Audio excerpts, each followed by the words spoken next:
সে GNA grand national assembly করে আইন করলো যে তুরস্কে আর কখনো শরিয়া আইন হবে না।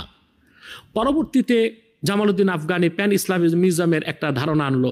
পরবর্তীতে অনেকে আবার চাইলো যে বাংলাদেশ আমরা ইসলামী রাষ্ট্র চাই, তবে ডেমোক্রেসির মাধ্যমে।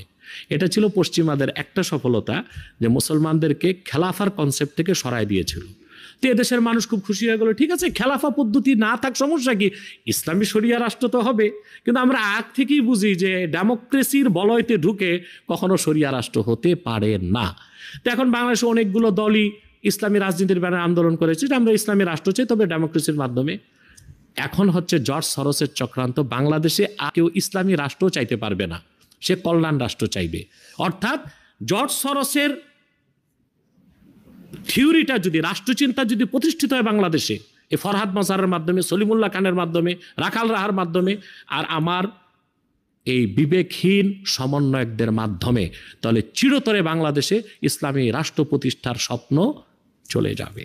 অর্থাৎ আপনাকে কল্যাণ রাষ্ট্রের কনসেপ্টে আসতে হবে, ইসলামী রাষ্ট্র প্রতিষ্ঠার আর কোনো চিন্তাই করা যাবে না। অর্থাৎ ইসলামী রাজনীতি ও ইসলামী রাষ্ট্র প্রতিষ্ঠিত হওয়ার যে কর্মসূচি বাংলাদেশে চলছে, এটা বন্ধ করার জন্যই জর্জ সরোসের এই প্ল্যান বাংলাদেশে।